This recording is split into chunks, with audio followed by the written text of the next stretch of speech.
Buddy, it is Sunday, December the 8th, 2024. 3 days ago on Thursday, December the 5th, Donald Trump announced that he will make David O. Sacks the White House AI and crypto czar with a C, not an S, C-Z-A-R. I'm not sure whether that's favor to his friend Vladimir Putin. Anyway, this appointment is on the cover of That Was the Week, the excellent technology newsletter put together by my friend Keith Teare. He, using his AI art, has David Sacks dressed up, I'm not sure, as Napoleon or some sort of general or czar. Keith, is this a big deal? What do you make of the appointment of Sacks? A czar is a king, remember? So, well, a Russian king, which is a particular king, kind of king, right? Yeah, I think it's dramatic. Actually, I think David Sacks it's dramatic for AI and it's dramatic for crypto. How dramatic it is for the average human being is a altogether different question. But for AI and crypto, it's massive. It gives him a lot of power in two fields that he's an investor in. And, there is an argument that says he's conflicted, but I would take the other side of that and say he's knowledgeable. And therefore, what he's likely to do in crypto and AI probably is going to be door opening for both of those platforms. It's only 1 day a week, by the way, so it's not a full-time role. Although for Silicon Valley titans, moguls like Sacks, I'm assuming 1 day a week is probably about 300 hours. It's almost as if when we were thinking about the dot-com boom, it's almost as if Bill Clinton appointed Jerry Yang as head of the internet. Of course, that didn't happen. Is this symbolic, Keith? I know you touch on this in your editorial this week, that Silicon Valley has now formally arrived in Washington, D.C., maybe thinking of that Russian czar. They've occupied Berlin, or they've occupied Paris. I think part of Silicon Valley has. There's a lot of Silicon Valley that is still appalled and will focus on the downside of all this. Probably the majority of Silicon Valley will focus on the downside.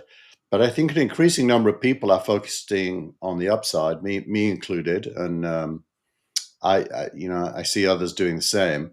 So I think it has arrived.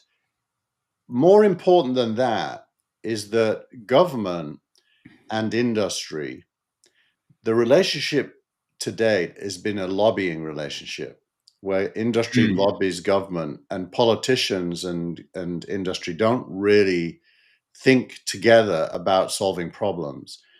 This is more profound for the fact that is changing. Trump is open to taking people in the know and putting them in positions of authority.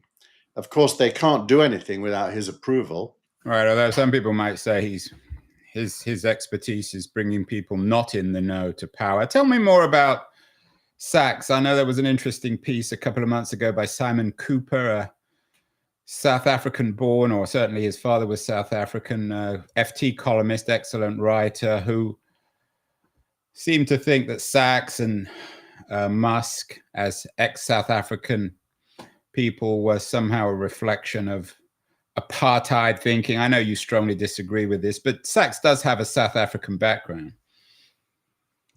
Yeah, I mean, the right answer to that is and ... So what? I mean, he's I'd say he's a fairly average Silicon Valley entrepreneur. I don't think. Well, he's a bit more than average, Keith. He's one of the, for better or worse, you may not like him or you may love him, but he's one of the stars. He's one of the most successful entrepreneurs in Silicon Valley. Well, Silicon Valley isn't average. So to say that he's average doesn't mean he's average in a world sense. But within Silicon Valley, he's certainly not an Elon Musk. Well, there's only one Elon Musk. He's not a Mark Sam Altman, but he's below. I mean, if they're the top rank, he's the next rank below, isn't he? Not really. I mean, look, what did he actually do? He built Yammer, which was a copy of another piece of software called Twitter, and he customized it to enterprise use. it never really took off. Microsoft bought it and eventually closed it down. So he's not exactly a product genius, but he made a lot of money doing things at the right time, and he's clever. So he's leveraged that into influence and investing. And it is true to say that by now he's climbed the ladder to be quite important. I even think the All In podcast has been a fantastic platform for him. That podcast is Yeah. Would you put him on the same level as Jason Calacanis and Chamath, his fellow podcasters on All In? Well, if I was to rank the All In, it probably would be Chamath first, David second, Sachs third. Sorry, I don't mean I mean David Friedberg or Friedberg, however you pronounce that. David Sachs third, and Jason, who's really doesn't even claim to be in that group. He's more of a compare, a very good one as well, at the bottom. So, you know, I want to say this just because what Sachs has achieved doesn't require crazy success. He's achieved it through deliberative work, hard work, modest success transformed into great success when he became an investor. And he's just I think he's a regular guy in Silicon Valley. Well, how does he compare with Andreessen? I mean, Andreessen Not seems even to close. be celebrating this appointment. Not even close. Andreessen's way ahead of him. But what he's done, and this might reflect for some people just pure political opportunism, others a dark political agenda, is he bet on Trump early. Is that fair? Well, he believes in it. That's why he's a pretty much a straight line conservative when it comes to government and spending. When you say he believes in it, does that mean he believes in rounding up immigrants? Does that mean he seems to? I mean, if you listen to him, he actually seems to believe in that. Not because he's racist, but because he thinks you need a border that's under control, and people who got across it because it was weak shouldn't be able to stay. So he's not exactly racist as much as he is operational and about it. So he's not like a fascist or even a right-wing racist, but he is a believer in borders. Yeah, well, you can be a believer in borders and be a progressive. In your editorial, Keith, you and we're going to get to the Henry Farrell piece, a political scientist who analyzes what he believes is the shift in Silicon Valley to the right. But you say that Musk and Sachs are not on the right wing. Now, let's leave Musk out of it because we're talking this week about Sachs. We always talk about Musk. I'm quoting you here. You say, they believe in progress and see capitalism as capable of delivering if it is freed from regulatory straitjacket. I mean, even if that's true, and some people would argue, that makes them right wing. I mean, you just use these terms to suit yourself.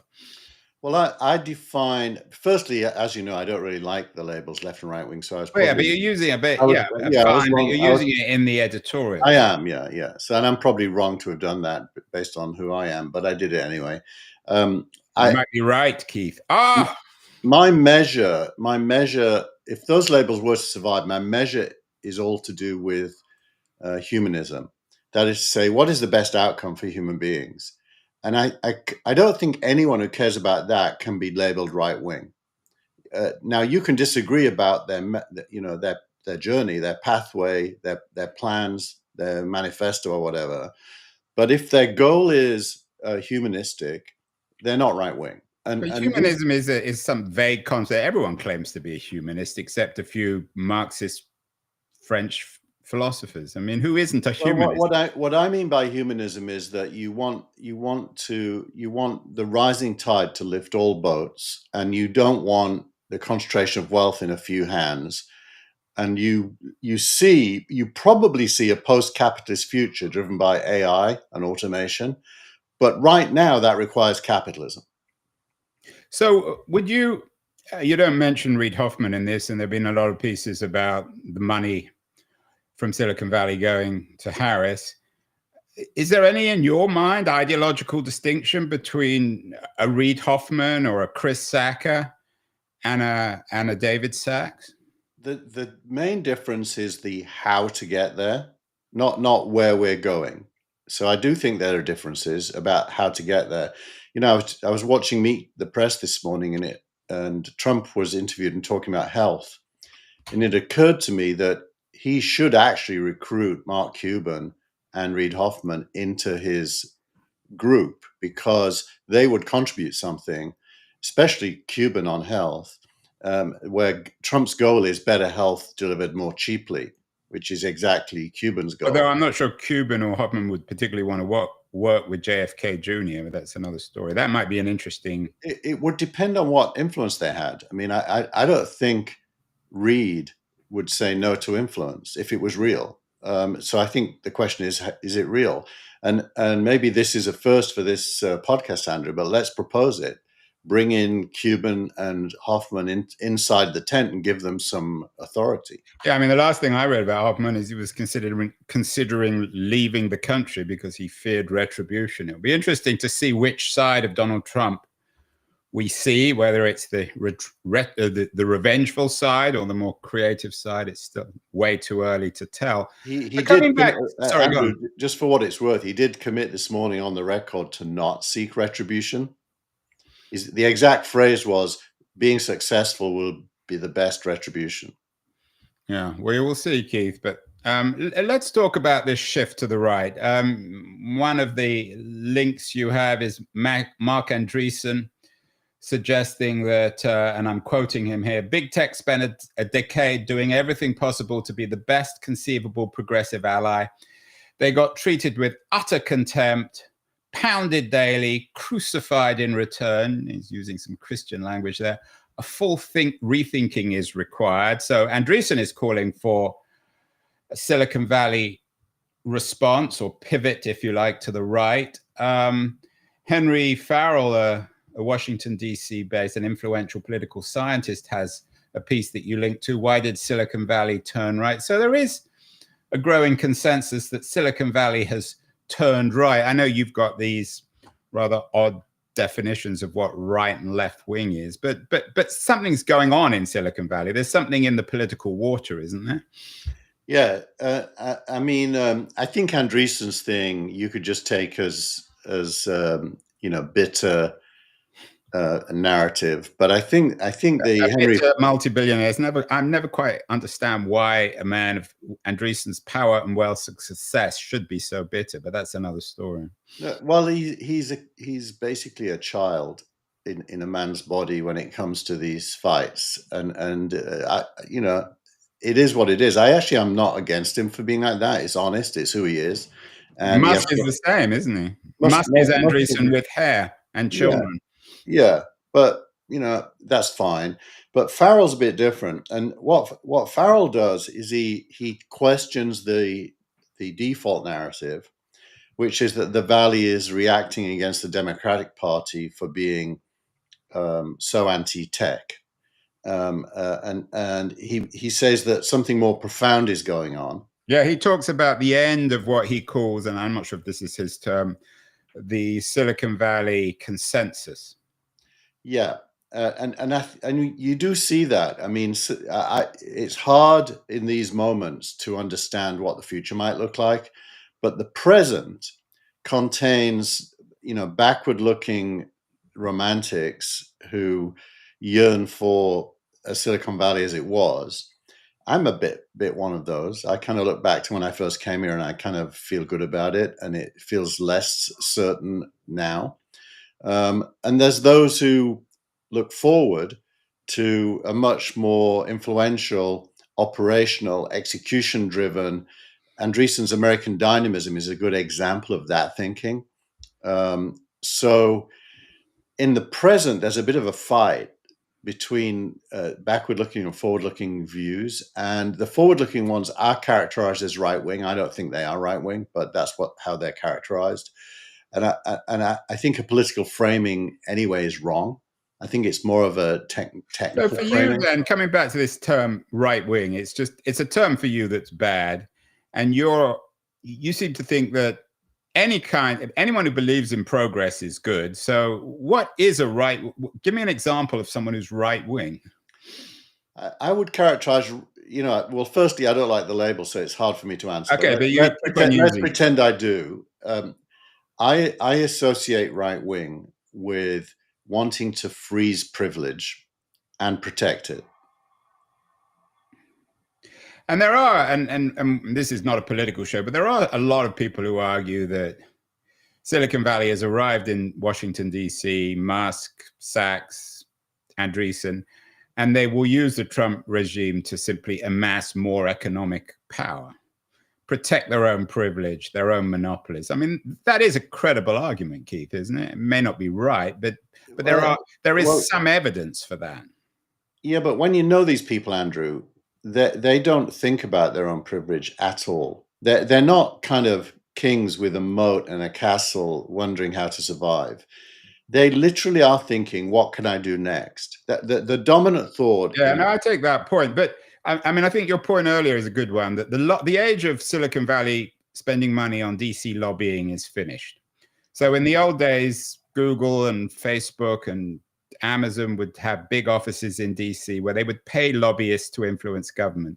Now the big guns have arrived. So they're not formal lobbyists, but when Musk or Sachs, well, particularly Musk, when he sits in a meeting about government efficiency, there has to be some element in his mind that suggests this would be good for my network, for my wealth, for my interests? Or do you think he just doesn't even think in those terms? I think only people who don't have anything think like that.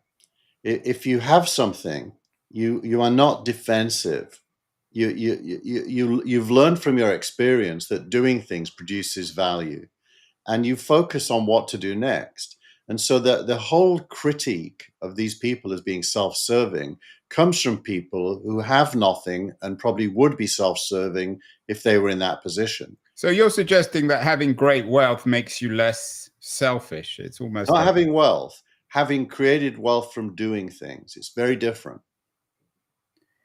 Yeah, I mean, I had Jeff Jarvis on my show this week, who has this weird argument, in my view at least, that Murdoch's behind a lot of the anti-Silicon Valley sentiment because he's against the internet. Would you include press barons like Murdoch in that kind of camp, or are they different?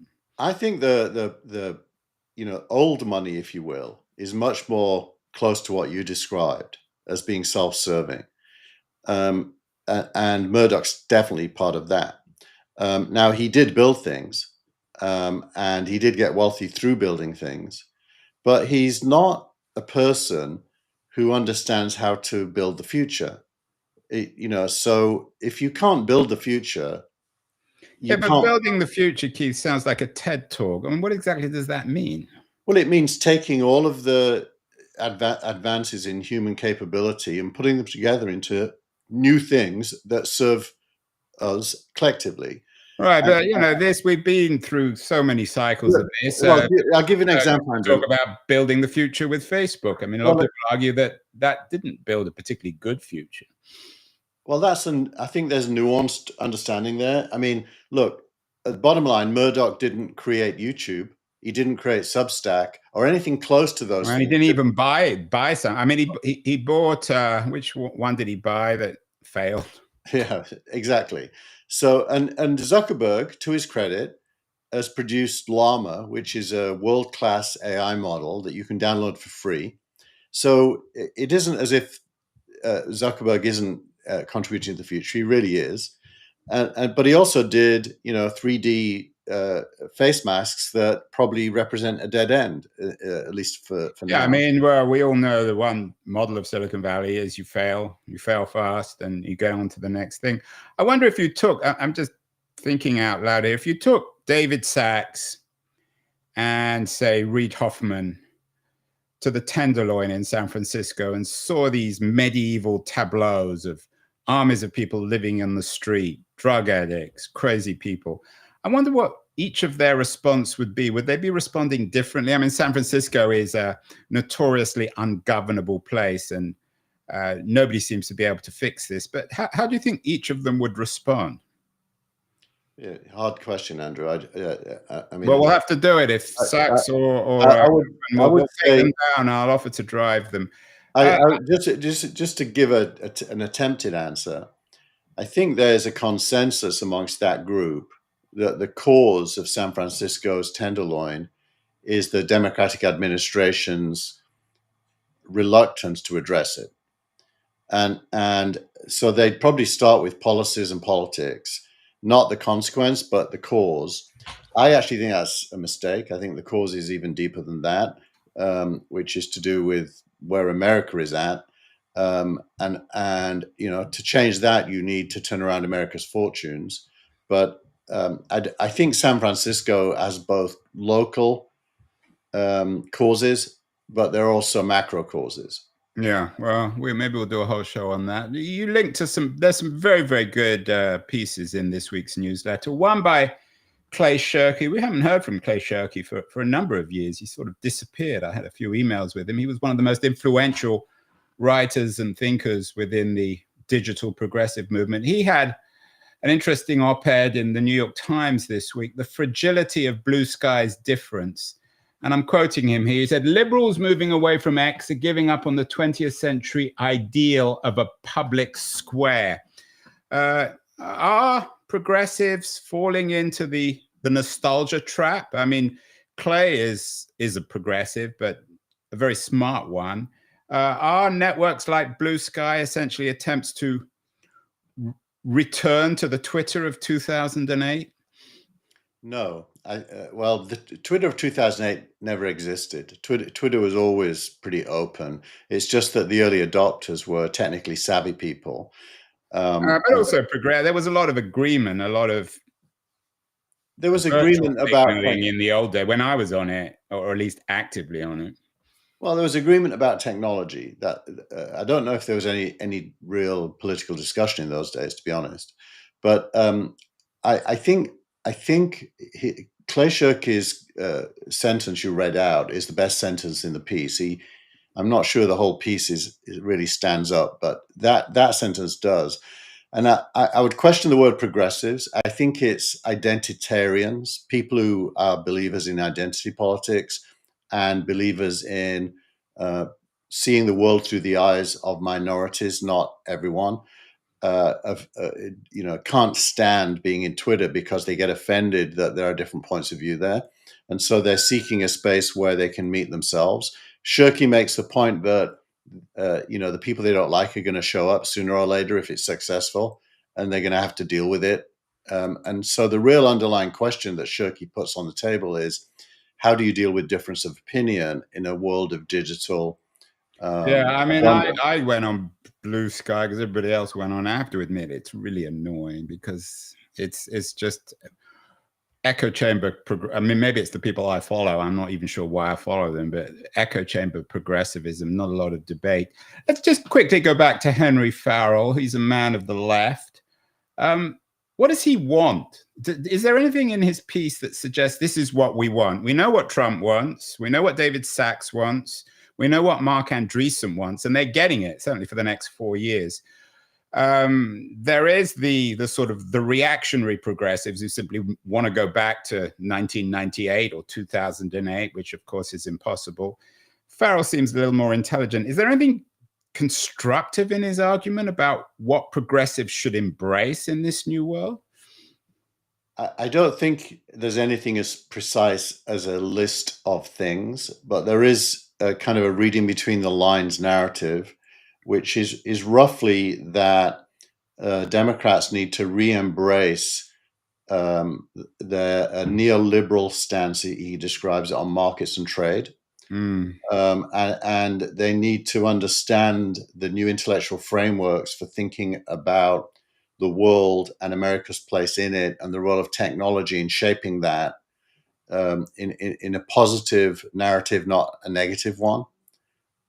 So there's implied reading between the line stuff. But yeah, in other words, he's not really saying, because he doesn't know. I mean, we're living in, and that's, to me, the Trump narrative's interesting, of course. But what's really interesting is that the left or progressive, they don't seem to understand the dramatic historical moment we're in. One of your other links is from somebody called Mark Daly. I'd never heard of him. I actually subscribed after the link to his Substack, in which he asks, he's a university person, what if intelligence were free? And he imagines the end of intelligence, what he calls this post-anthropocentric intelligence paradigm. Now, maybe it's an exaggeration, but there's some truth to that in the AI age. Maybe it's a Yeah. post-work world, but progressives don't. They seem to want to just simply avoid it and go back to the cheerful certainties of Kamala Harris. Yeah, it's a very good piece. It mirrors a previous conversation we had, Andrew, about when we talked about specialisms being taken care of by AI and generalists being more and more important. In a way, he's mirroring the same thing. He's basically saying that, and his focus is education, that higher education, university education, will be commoditized by AI. Whether the actual degree will be commoditized is more of a business question, but the process of learning will be commoditized, and therefore professors and seminars and lectures will decline in value. And the question mark, what does that mean? Yeah, and I'm quoting him here. All these when he says prestigious fellowships, methodological mastery, even the PhD itself become risks. And it's in this age where so many people are skeptical of expertise. So there's these weird historical forces going on. On the one hand, there's this reaction against expertise. On the other hand, there's this technology which undermines expertise. And it's no coincidence that perhaps the two frontline sectors that are going to be decimated by this at first are healthcare and academia, which are the most vulnerable, but also speak to the old regime. This is the week, of course, where somebody assassinated one of the senior executives at a healthcare insurance company in New York, and there was considerable glee and delight on the internet. Yeah, that was kind of disgusting, I thought. But interesting as well, Keith. And interesting to our times. Yeah, agreed. Look, I wouldn't use the word decimated, Andrew, the way you did. I would say that's an open question. It could be the right word. I hope the right word is modernized and reinvented or reimagined, because that's certainly possible.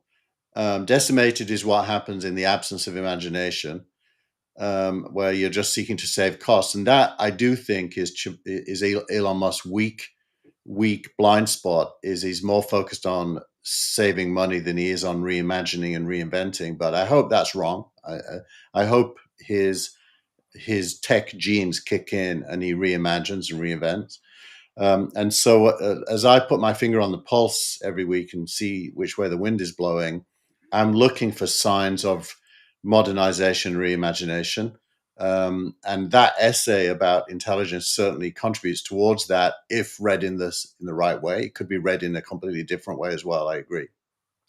Yes, it's certainly not the last we hear of it. You've been very kind to make a Keenon interview always the interview of the week.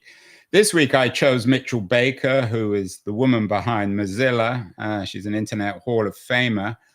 It's an interesting interview, although in a sense, in my view, at least a little bit depressing, because she is also part of an old world, and she doesn't seem to really have an answer to which way we go now. Another of the interviews that I didn't choose, which was also interesting, was with Stanford's Steve Blank, who's a thinker on military stuff. And you have a link to a piece he wrote, How to Flip the Script, Beat China and Russia, and Fix the Broken Department of Defense. For Blank, the Pentagon is like the universities and healthcare and needs to be fundamentally reformed. So that speaks of our radical moment, Keith, doesn't it?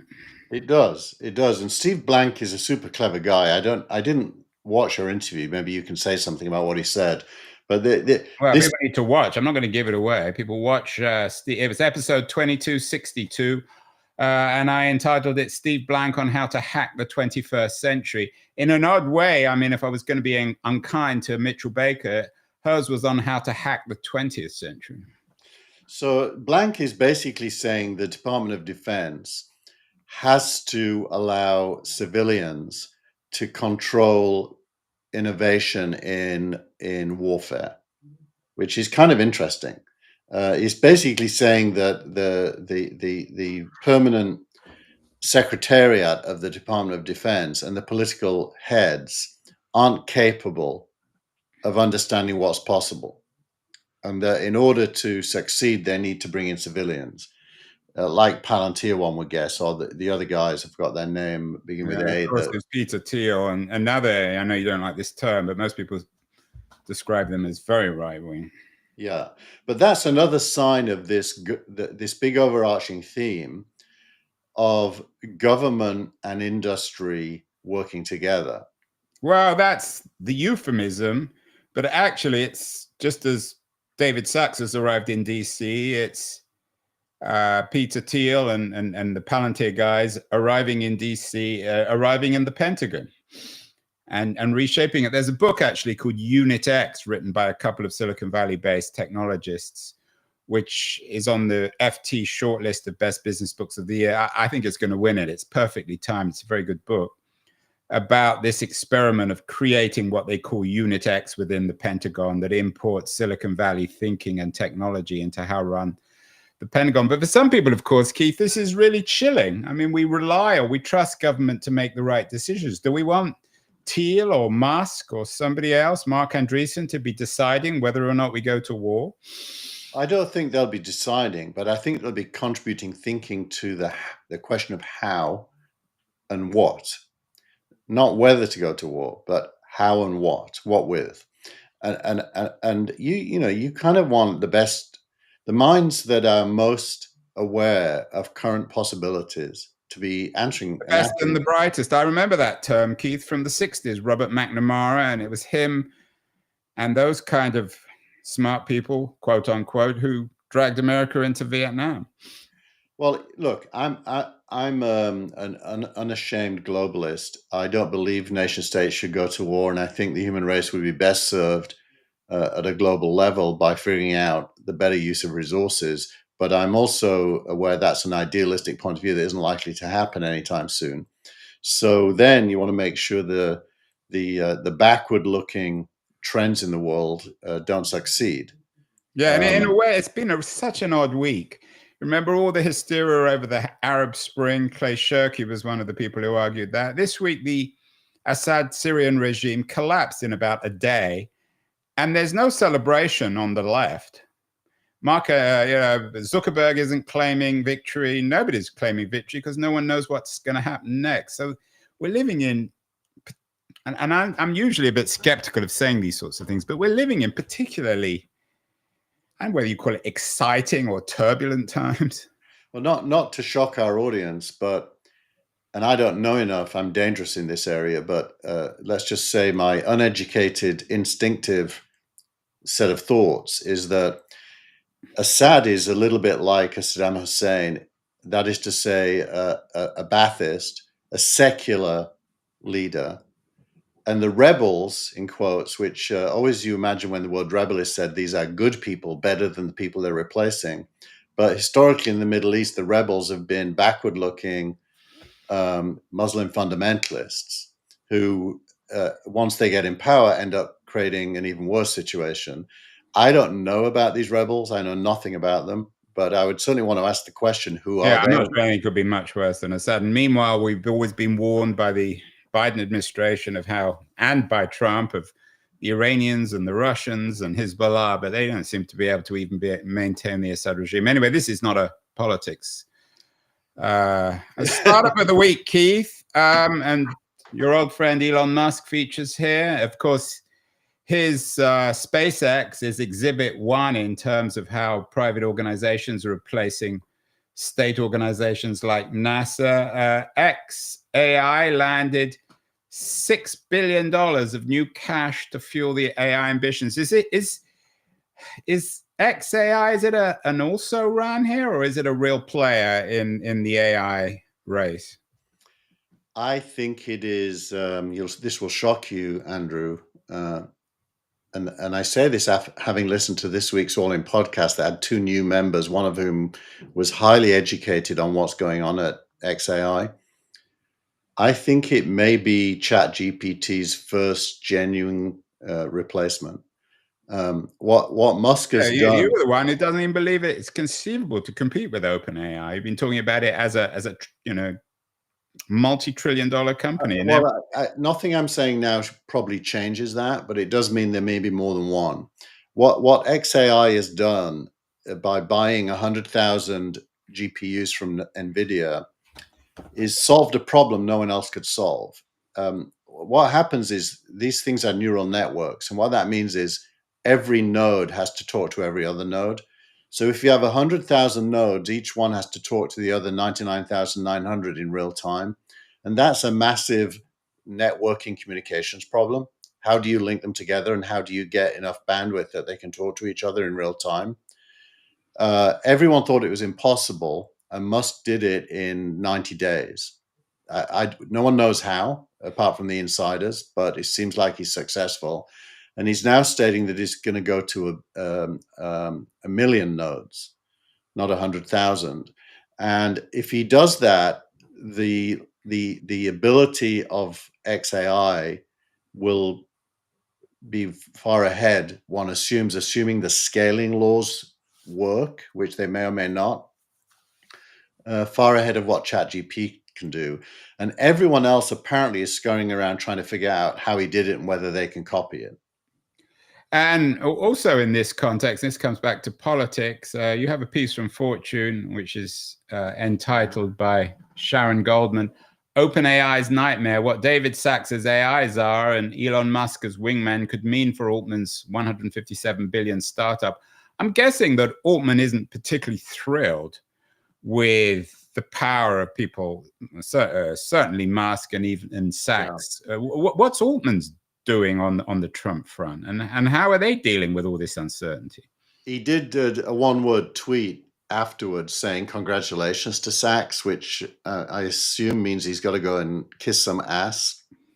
I wouldn't want to kiss David Sacks's ass. I wouldn't want to kiss my own personal preference. Yeah, but anyway, I think it's going to be super hard for Sacks and Musk to pursue their personal gripes with OpenAI through these positions. Musk is pursuing it through the courts, though, aggressively, and he probably will continue. We do have a question from the audience, Andrew. Do you think that Anthropic is relevant in the AI race? Their AI. Well, that's a Keith Tier question. You seem to still be a little bullish on Anthropic. Yeah. This person says that their coding experience, writing code, seems to be the best. I told Andrew off screen earlier, I've spent the week building a CRM app for SignalRank using Cursor and Anthropic's 3.5 Sonnet model. And I built an entire CRM that normally would have taken 3 engineers a month. I did it myself in a week, and it's up and running, and my team are using it. So I think Anthropic's fantastic. I think ultimately that level of capability is going to be commoditized. And, I'm running a Llama $70 billion 3.3 model on my local machine, and it can code as well as Claude. So I do think we're in a world of abundance when it comes to. It's a remarkable week. I mean, it's also the week we haven't even talked about this, where Bitcoin hit $100,000, and the U.S. Treasury named Bitcoin digital gold. We haven't got time to talk about it. You don't have that many links, but that's also profoundly changing everything, particularly in terms of government power and the Federal Reserve. Finally, Keith, let's go back to your friends at OpenAI. You've always been very bullish, and your post of the week is from somebody called Sally Omar, and he talks about O2 Pro, O1 Pro, OpenAI's O1 Pro, the best model I've used for coding, hands down. You've talked about Anthropic. What about OpenAI's O1? Is this a big deal? I started using it this weekend. Too early for me to have an opinion, to be honest, but this guy, Sully, is a very trustworthy commentator, so I think it's likely to be really good. He's not the guy who brought the plane down. This is a different Sully, right? Yeah. By the way, they're on, we knew that OpenAI was at 3.5 billion, saying they were going to get to 11 billion in revenue next year. They've increased the price of their top model to $200 a month. I saw that. From 20. And I think people will pay it. I mean, with wearing my SignalRank hat, I'll be pretty happy if it's as good as he says, to pay $200 a month. So what do you get for 200? Is it only for programmers like yourself, or is it for ordinary people? You get more computer resources for reasoning, in quotes, and which of course isn't really reasoning, but we know what it is. It's although they've also been, there was a piece this week, you didn't cite it, I don't think I sent it to you, about OpenAI also experimenting with advertising. They haven't experimented with it, but they said that you shouldn't assume they'll never have it. I think that they're going to make so much money without advertising that it'd be stupid if they did. Well, it's been quite a week, Keith. That was the week. That was an astonishing week, and I think it will continue. I don't see no reason why anything's going to slow down. Do you think? What does it mean for your book on America, Andrew? What's your framing in your head? That's exactly. I mean, I'm optimistic about America, but every week it changes. Every week, I don't want to seem as a supporter of Sachs or Musk, but certainly what they're doing is interesting. I mean, I think it has to be acknowledged, and that progressives need to come up with an alternative, which isn't just a reaction going back to strong government or the certainty of the 20th century, because that's just not going to work. Yep, agreed. Well, we will see, Keith. I expect more big news next week. Maybe the entire world economy will collapse. Maybe Bitcoin will go from $100,000 to $1. We will see. But much to discuss. Have a great week, Keith, and we will talk again next week. Bye, everyone.